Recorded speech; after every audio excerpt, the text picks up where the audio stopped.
Welcome to the Elevate Media Podcast with your host, Chris Anderson. In this show, Chris and his guests will share their knowledge and experience on how to go from zero to successful entrepreneur. They have built their businesses from scratch and are now ready to give back to those who are just starting. Let's get ready to learn, grow, and elevate our businesses. And now, your host, Chris Anderson.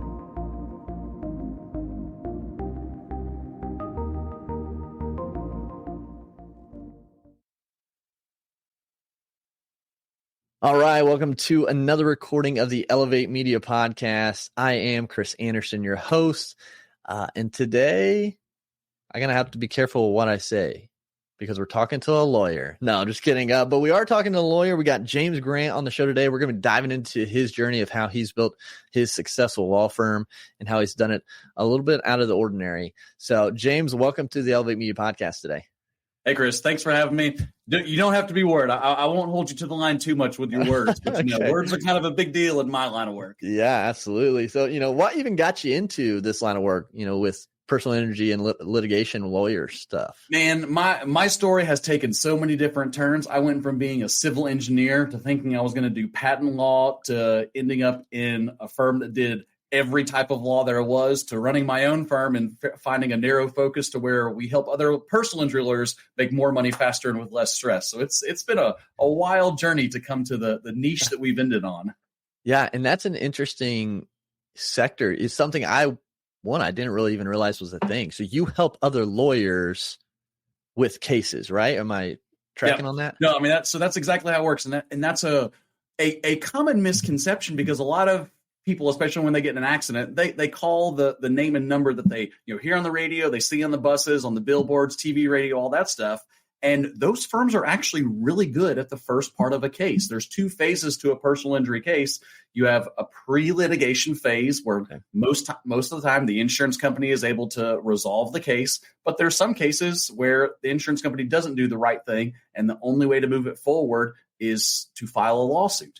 And if a law firm is run like a business and they've got a great business flow for handling those pre-litigation cases, a lot of time it's more valuable to them and the client if they stay in that lane. And then our firm actually helps them and their clients because that's all we do as well. Okay. So we're kind of just tag teaming the case together in different stages and really able to maximize recovery on a lot of different ends. Oh, wow. Okay. So they're basically, when they get to the point that's kind of outside of their bread and butter, their sweet spot, they kind of outsource or they team up with you guys and you come in and you get your specialty, and you get things done.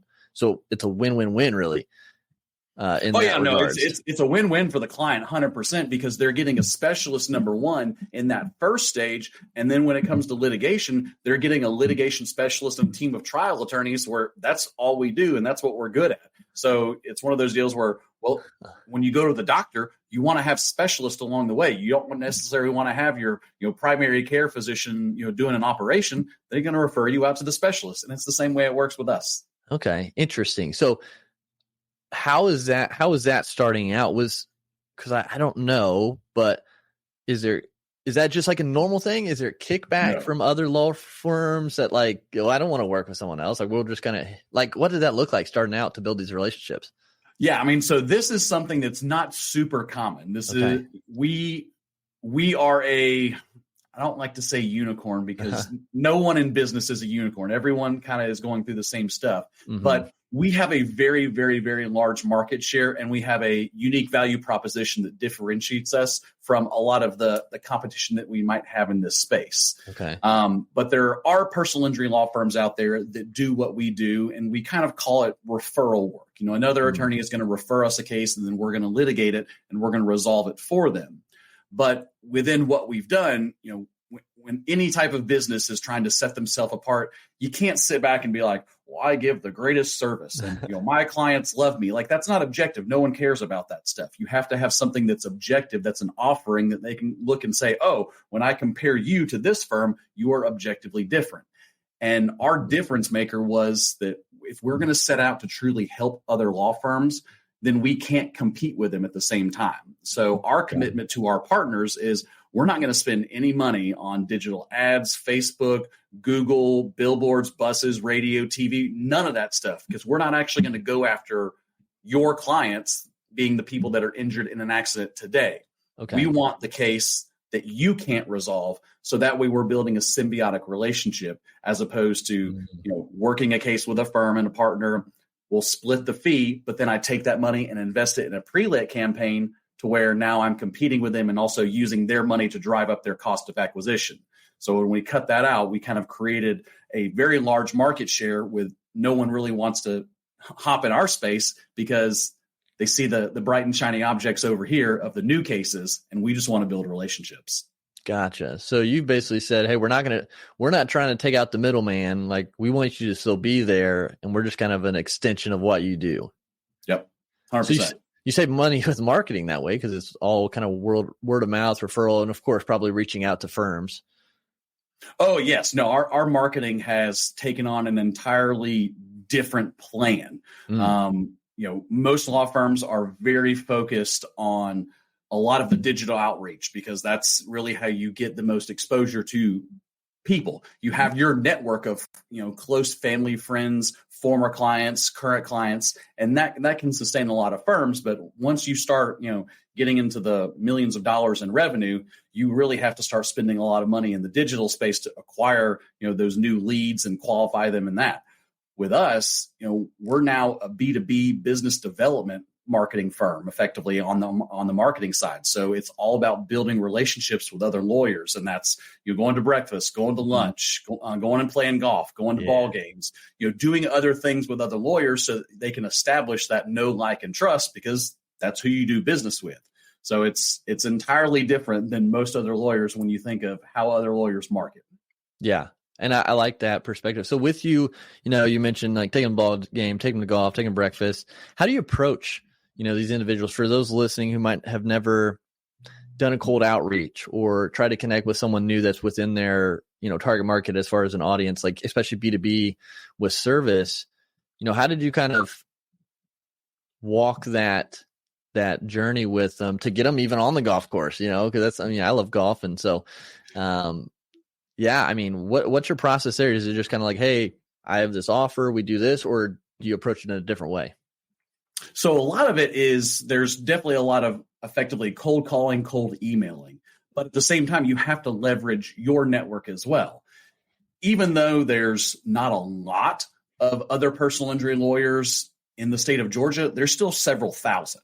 Yeah. So there's a lot of prospects just in my state, and there's actually lawyers that are in all the surrounding region that still practice in Georgia because, for instance, a client may live in South Carolina, but they work in Georgia. They get injured on the way to work in Georgia, but they go home and they call their lawyer in South Carolina. That can happen, but if they need litigation, they'll call me. So there's a lot of people that are out there, but you have to be able to leverage first your close connections. And that's where we started probably for the first year and a half of doing this, is just leveraging our connections, because once you get into somebody else's room, then you get access to their room and their room and their room. And all of a sudden you now have the ability to say, well, I know John, and John introduced me to Fred, and Fred introduced me to Jennifer, and Jennifer. So that way you're building the timeline to the people that you're connecting with, as opposed to just the true cold calls and cold emails where it's like, who is this person? So that's really probably the biggest thing in the B2B space, is leveraging connections, because connections start to build that know, like, and trust faster, as opposed to, just cold emails, cold calls. Yeah. So with that, do you kind of just, as you're connecting with people, hey, do you want to just go play golf? And then of course in those conversations, it just comes up, hey, what do you do, kind of thing. It's not like as a direct conversation. Yeah. And also you have to think about it from the perspective of what's in it for me. Everyone that you're pitching, so to speak, they have to sit back and be like, well, why would I do this? What am I going to get out of it? So you have to offer something. And generally the offer is something simple as, hey, let me take you out to lunch. Let me go buy you lunch. Let me go buy you breakfast. And then from there, you can at least in a 45 hour and a half conversation, you can figure out pretty quick if you're going to make a connection with this person. Yeah. And it's not to say that you have to have a connection on a personal level with everyone that you do business with, but those are obviously going to be your strongest leads. Those are going to be your strongest relationships for the future, because again, this is a long-term play. This isn't something where you're looking for a quick pop of, hey, I want this one-time customer, and then that's it. You're looking for the lifetime value especially on the B2B side of business. So with that, the people that you have the strongest connection with and relationships with are the ones that you pursue the easiest, and just, give them something that, hey, here's a free meal. Let's, what, $70 for a nice lunch somewhere. I mean, it's not that much, but it at least gives you the offering to figure out what they do, how you can work together. And then from there, hey, let's go play golf, the next week, or, hey, let's go to this ball game, or, do you like this concert? Hey, come to the concert. Let's go and stuff like that. Yeah. And I think it's good to look at it from that perspective, because I know a lot of people, they just try to push like right away. Like I get a lot of messages on LinkedIn that's like, hey, I think you would like this. This is what we do. I'm like, you haven't even asked. Like, you don't even know. Like, it's just a straight pitch out of the gate. And that's just like, when I see those, I just either delete them or don't respond, because it's like, it doesn't work that way. We want to build a relationship, like you're saying. And that's why I love podcasting too, because I mean, you just are trying to learn from someone. You're kind of putting them on the pedestal to your audience, and it opens the door to build a relationship and be able to just, see what everyone's about, which I think is another great tool as well. Well, and I think at the same time, you make the point of you have different people across different service industries. Mm-hmm. It's really easy for me as a lawyer to go talk to another lawyer, because we automatically have something in common right there. Even if I'm a CPA, I go to another CPA. We've been through that same exam. We've done the same thing. So we understand each other, at least conceptually. So it makes that introduction, and, hey, what's wrong with another CPA taking another CPA to lunch? So like when you start doing things within your own service industry, you automatically have a leg up on everyone else. Because to your point of LinkedIn, if some just random marketer DMs me on LinkedIn as opposed to another lawyer, well, hey, I'm at least going to throw something behind that, because maybe they have something actually to offer as opposed to this unknown quantity. Yeah. So when you're starting out with that, I mean, that's something that's obviously learned along the way. Did you have any of those moments where you're like, this isn't working? Something's got to give. We've got to shift something. And what was that? Yeah. I mean, it's not necessarily the process, but it's the plan. Mm-hmm. A lot of times, and we've been with a business coach since 2018, and it's been the greatest thing ever. But sometimes we just fall off the wagon, so to speak, and we don't plan things out like we should. And in this instance, we kind of like, well, this is just going to work. It's going to be fine. And we didn't truly plan. We didn't have the true input of all the data that we needed, to where when we finally made some adjustments, we're like, oh, if we would have just looked back, we would have seen that we should have made this adjustment 6 months ago. And it's just little things like that. Yeah. But it all comes down to planning and tracking and being able to pivot, because if you don't do that, then you really just are going on kind of gut and feel, and that never works in the end. Yeah. You could be, taking action. You could be taking initiative on it, but on the wrong thing, said in the wrong way. So I think, one, like you said, I had a business coach, having a mentor, have somebody that can kind of externally say, hey, well, that doesn't seem to be doing the right thing. And then, being able to pivot and shift and adapt as you go. I think that's a good one to think on, because on our journey, like, you never know what's going to come. You never know what's going to happen. Like, who would have thought ChatGPT would have done what it did and blew up? And there's so much stuff going on in the world. You never know what's next. So, along your journey, I'm sure, has ChatGPT, done anything crazy within your industry? Man, I love AI. Yeah. This stuff is phenomenal. It's amazing. It is going to revolutionize the legal industry. Now, with that, it's going to cause a lot of problems, because it's going to put a whole lot of people out of business.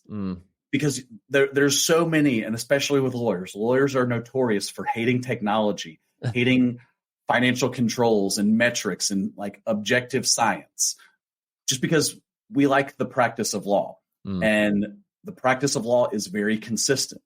But when you throw in these disruptors, a lot of people just get scared. And I'm seeing the writing on the wall, 6 months, a year ago, where it's like, we have to hop on this train now, because if we adapt AI into our firm, we're going to be light years ahead of the firms that adapt it within the next 2, 3, 4, or 5 years. And even the insurance companies as well. Those suckers move, super, super slow. They're still operating on systems from the early 2000s.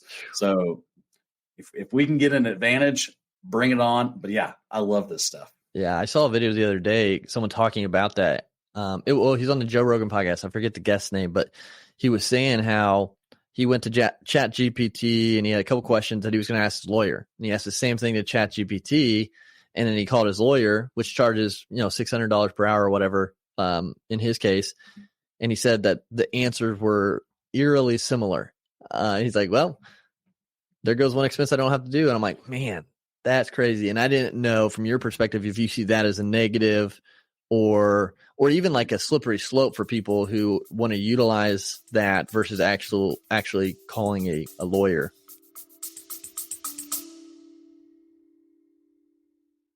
You love listening to podcasts, but have you ever thought about starting your own podcast? Maybe you want to build a brand, grow your business, or are looking for an excuse to talk about your favorite hobby. Whatever your reason for making a podcast, Buzzsprout is the place to start. Since 2009, Buzzsprout has helped over 300,000 people launch their own podcasts. Buzzsprout walks you step by step through the whole process and will give you powerful tools to start, grow, and monetize your podcast. Ready to get started? Click the link in the show notes to get our free step-by-step guide to starting your podcast today.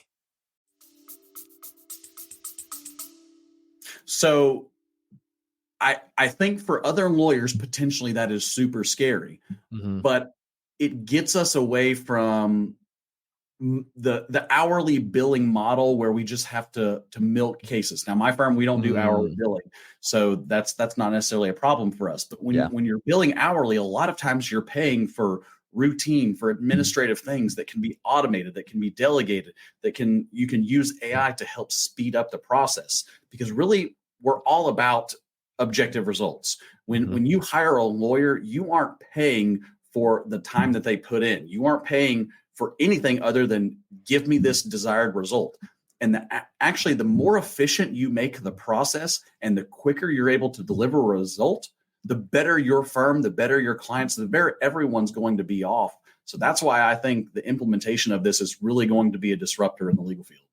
Yeah, it's definitely an interesting thing. It's definitely going to shake stuff up in a lot of things. And like you said, if you're not on board, if you don't utilize this as a tool it is, you're going to get left behind, which is crazy. So, to shift gears a little bit with that, I'm curious on your journey. Have you ever had any moments that were kind of like that kick in the gut, that wind knocked out of you moment where you're like, oh my gosh, like, are we going to be able to rebound from this? Like, I never saw that coming. Like, I don't know. You hear stories about people with partners or trusting someone and it backfires. And I don't know if you've had any random moments like that within your journey.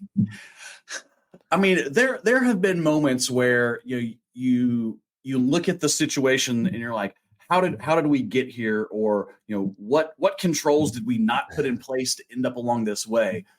Fortunately, I'm in a partnership with my business partner since 2015, and we're in a great relationship. And there's not many, especially in the legal field, there's not many law firms that have partnerships that last for a long time. Just because a lot of lawyers tend to be very aggressive in their approach of they know how to do everything the right way and they're the source of all truth. Where, Mark and I have learned that, like, he's good at this, I'm good at that. We're able to come together on a lot of things. And so being able to have a trusted business partner and then surrounding yourself with trusted business advisors, it helps you to make smarter, objective decisions. But yeah, I mean, early on, we had absolutely no clue what we were doing. That's with most people in most service industries anyway, because we go to school, we are trained how to do something, how to think like a lawyer, and some of how to practice law, but we're given no business skills. So that's really where most of our failings were. Obviously, we were still able to, generate revenue and grow our firm, but we didn't do it the right way at all. I mean, we were, falling into the mantra of, oh, I'm working 80 hours a week and I'm working these late nights serving my clients. And then when you sit back and look back, and it's like, no, that's not a badge of honor to wear. And then if you actually talk with, an individual that's thinking that, and talk with their client and ask him the question of, well, who would you want working your case? Do you want the attorney that got 8 hours of rest and had a meal with their family and is feeling emotionally well and has good mental health? Or do you want the attorney that's working 80, 90 hours a week, wearing it as a badge of honor, working your case? Well, you ask them that question, they say, obviously, I want the attorney that has strong mental health. But in the service industry, we don't think like that. We think it's great to be, pushing ourselves beyond what we're really capable of doing and thinking that's somehow going to actually benefit ourselves and our clients. And that's probably where we made a lot of failings early on. So how did you shift that? Obviously, because I feel like that is like you said, a badge of honor. So how did you go and actually make those shifts? Was it tough to make that shift? Did it take some time, or was it just like, hey, we're changing this because this is not how we want to be, and you kind of just implemented it? Yeah, I mean, that was the first 3 years of our lives. Okay. And when we started coaching in 2018, that's what really helped us and changed us.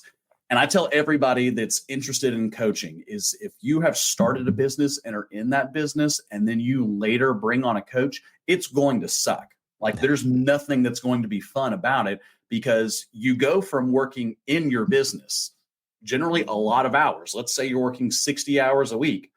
That's a lot of time that you're devoting to that business. Then you bring on a business coach. Guess what? You're still working 60 hours a week in your business, and now you have to learn to work on your business another 20 hours. Mm-hmm. So your time requirement goes up exponentially. So there has to be a buy-in for you, for your family, for your team, for those that are around you that are going to support you through it. Because for the first 6 to 18 months, it's going to suck.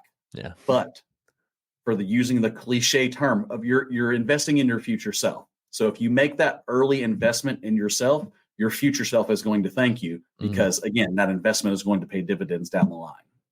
Yeah. It's kind of like the quote, sacrifice now so you don't have to sacrifice later kind of thing.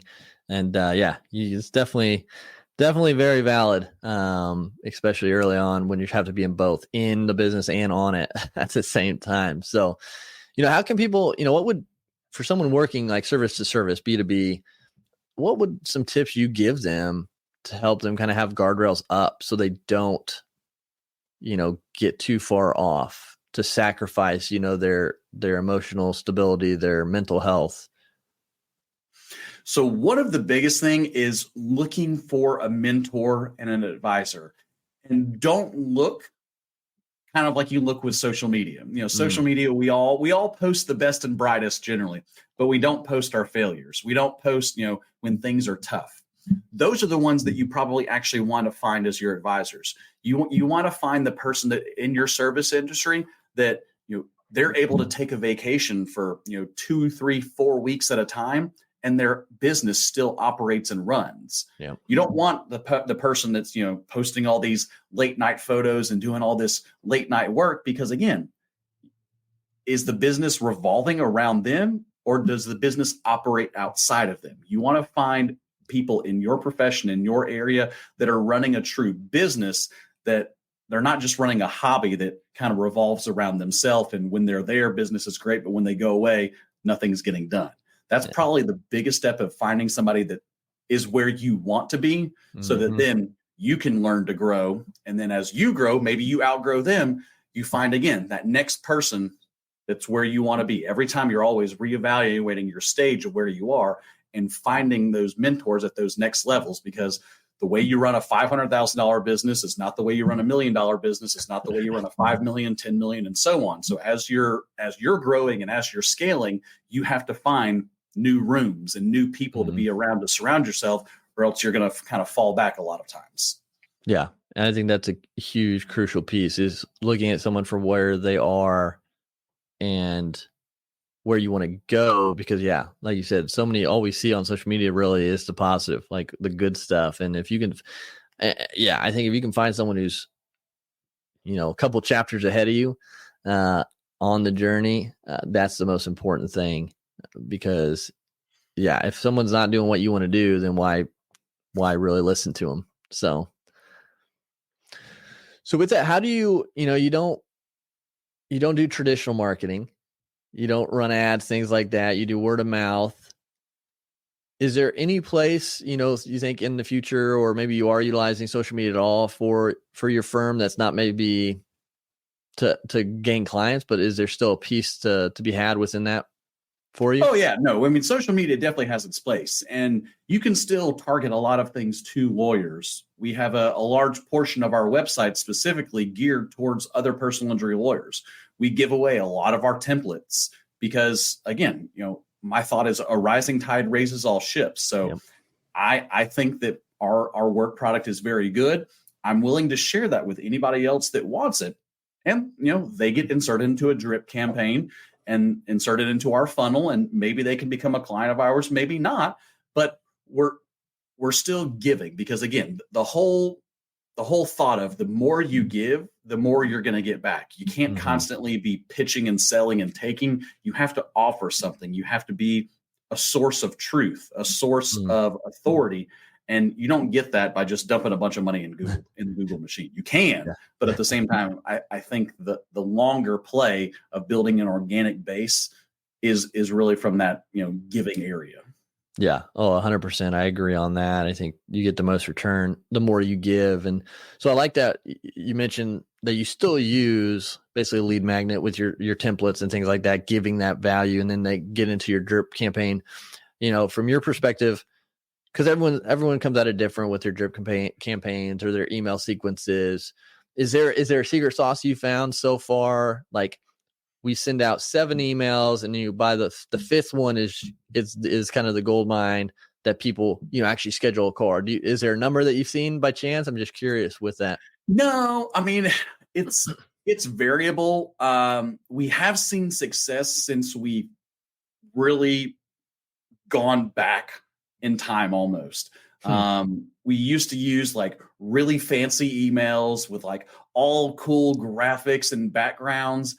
And now it's just, they're super short, but they're just very simple, very genuine emails. And it doesn't come off as selling. It just comes off, hey, here's some cool information. By the way, if you'd like more, if you see some value in this, let's just have a free strategy session. Let's just chat. Let's just talk. Hey, you want me to take you out to lunch? I'll come take you out to lunch. And that's literally it. And again, we've still built it out through 6 or 7 different series in the email campaigns. But I think those have actually had more of a response as opposed to the high quality, high production emails, which sometimes comes off as just selling right from the get-go. Yeah, no, that's good. That's a good thought to think about too. Keeping it simple, I think, and you can always improve as you go and add little things. And plus, those listening, a lot of them are doing a lot of that, wearing a lot of hats, and so a simpler email to create, at least to get it out there, would be better than trying to make it really fancy and not doing it because there's too many things you're trying to create. Oh yeah, no, I mean, you make a wonderful point. Like, it's so easy to just get so focused on refining it and making sure that it's perfect. Perfection never gets done. It never gets sent out. Just do something, put it out there, and then test it, and then see what works. And then if it doesn't, okay, then you can adjust and adapt. But if you wait for perfection, you're never going to start. For sure. Oh, so good there. So James, if someone's starting out, service-based, business to business, they're trying to gain traction, what would be the one tip besides networking with people that you would give them to help them grow? I think it's going to transcend both businesses, from whether you're B2B or whether you're B2C. The most important thing I would focus on is, what are your core values? What do you and your company stand for? And if you can come up and have a set and say, this is what we stand for, this is what we as XYZ company, this is what we're going to offer, this is what we're going to deliver, this is what we're going to stand for, and roll that out to your whole team and get your team's buy-in, and then everything goes back to those decisions, it makes everything easier. Because rather than your time having to be wrapped up in answering everyone's question, it's just everyone gets directed. All right, do I have a question? Go back to the core values. Does this further or accomplish one of the core values? If yes, do it. If not, don't do it.